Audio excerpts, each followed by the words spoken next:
प्रिय दर्शकों नमस्कार। मैं आपका YouTube दोस्त हेमंत शर्मा आप सभी का आपके अपने YouTube channel all in one पर हार्दिक स्वागत एवं अभिनंदन करता हूं।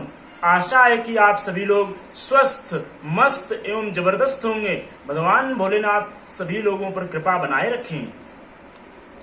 एक दर्शक का प्रश्न आया कि हमारे जीवन में पग पग पर समस्याएं आती रहती हैं, भाग्य का बिल्कुल भी साथ नहीं मिलता है, कोई भी काम करें वो बनते बनते बिगड़ जाता है। कृपया कोई ऐसा उपाय बताइए कि हमारे जीवन में समस्याएं आना ही बंद हो जाएं। प्रिय दर्शकों, मैं अपनी बात को कबीरदास जी के एक दोहे से शुरू करना चाहूंगा कि दुख में सुमिरन सब करें, सुख में करे न कोय, और जो सुख में सुमिरन करे तो दुख काहे को होए। व्यक्ति जब बहुत मुसीबत में पड़ता है, अनेक समस्याओं से घिर जाता है, तब वो भगवान को याद करता है कि प्रभु हमारी समस्याएं दूर कर दो। और जब वो आनंद के क्षणों में होता है तब वो उस परमात्मा को याद नहीं करता है। इसीलिए समस्याएं आने का मूल कारण यही है। सुंदरकांड में गोस्वामी तुलसीदास जी लिखते हैं कि कहे हनुमंत विपत्ति प्रभु सोई, जब तव सुमिरन भजन ना होई। हनुमान जी श्री राम जी से कहते हैं कि हे प्रभु विपत्तियां कब आती हैं? जब आपका भजन, आपका कीर्तन, आपका सुमिरन नहीं होता है, तभी हमारे जीवन में विपत्तियां आती हैं। जो आपका भजन सुमिरन ध्यान करता रहता है उसके जीवन में विपत्तियां आती हैं और कब चली जाती हैं मालूम ही नहीं पड़ता है। सबसे पहले आपको एक पते की बात बता दें कि जो भी समस्याएं हमारे जीवन में आती हैं वो हमारे अपने कर्मों का परिणाम है। मनुष्य जो कुछ भी अच्छा अथवा बुरा कर्म करता है उसको भोगना अवश्य ही पड़ता है, चाहे इसके लिए 2-3 जन्म ही क्यों ना लेने पड़े। सबसे अच्छा उपाय यह है कि जो भी समस्याएं, जो भी आपत्ति विपत्ति आ रही है और जितनी भोगने योग्य उसको भोग लिया जाए, क्योंकि भोगना तो पड़ेगा ही।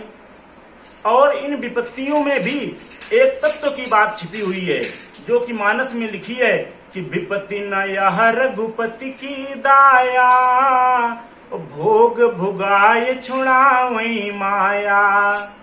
ये विपत्तियां और समस्याएं भी प्रभु हमारी आत्मा को और हमारे अंतःकरण को निर्मल करने की प्रक्रिया के अंतर्गत भेजते हैं। जैसे धोबी कपड़े साफ करने के लिए उनको बहुत बार पीट पीट कर धोता है, तब जाकर के सारा कचरा निकल करके कपड़े स्वच्छ निर्मल साफ होते हैं। इसी प्रकार परमात्मा समस्याएं और दुख देकर के हमारे अंतःकरण, हमारी आत्मा को निर्मल करना चाहता है।